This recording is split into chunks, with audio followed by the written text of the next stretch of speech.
My name is Neil Carter, and you're listening to the Godless and Dixie podcast. For more thoughts about the challenges facing a former evangelical still living in a highly religious environment, visit godlessanddixie.com.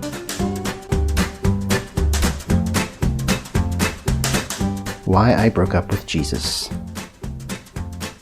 About 9 years ago, I broke up with Jesus. People often ask me why, and there were plenty of reasons, but one of the main ones was that he wouldn't return my calls. Since I couldn't get in touch with him, I asked some of his friends to explain to me why he wouldn't get back to me, but their answers were never very helpful. Each one had a different explanation, and none of them really made me feel any better. Some said he heard my messages, but didn't answer because what I wanted wasn't the same as what he wanted, and he only answers calls that he already agrees with. Okay. Some told me he might not have liked my tone of voice. Maybe I wasn't asking for him to call me in the right way? I don't know. One guy said that Jesus would only answer me as long as I had no doubts that he would answer. But if I doubted, then he wouldn't respond. That sounded kind of sketchy. Some said it was because he wasn't ready to answer me. The timing wasn't right somehow. I wonder how many years you're supposed to wait before you can conclude that the other person has just moved on. Others said sometimes he doesn't answer just because he wants to see how long people will go without an answer before they give up. That sounds kind of schmucky, if you ask me. Finally, one guy informed me that I shouldn't expect an answer at all. Like, maybe it was wrong for me to want him to actually communicate with me. Or if he did communicate with me, it would be telepathically through other people who wouldn't necessarily even know that they were communicating on his behalf. I just don't even know what to say to that. I told him that the more I thought about it, the more I wasn't sure Jesus had ever taken my calls. And do you know what they said to that? They told me that in reality, he always took my calls, but made sure to do it in such a way that there would be no way to tell he took them. He answered, they said, but in a way that looked exactly like not answering. That's just weird.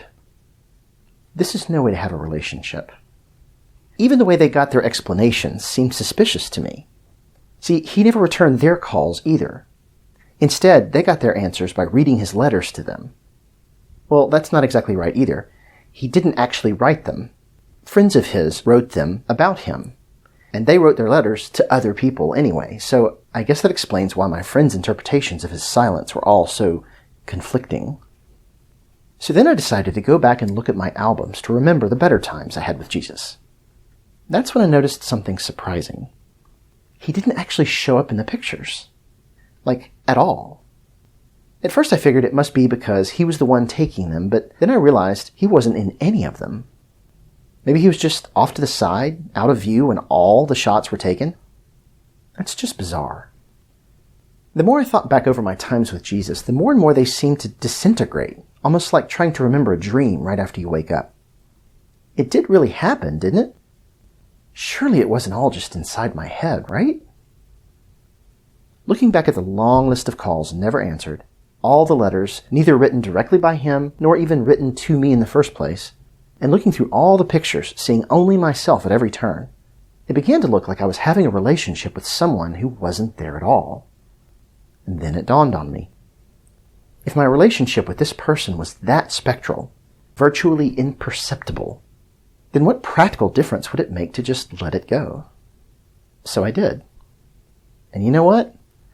I didn't really miss it, because there was literally nothing to miss. I realized that life with him would be exactly the same as life without him. That's why I broke up with Jesus.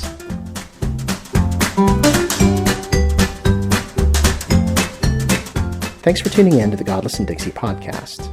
Be sure to subscribe, and while you're at it, check out the blog itself at godlessanddixie.com. If you're helped by what you've heard and would like to help me keep doing what I'm doing, you can become a sponsor through visiting patreon.com/godlessanddixie.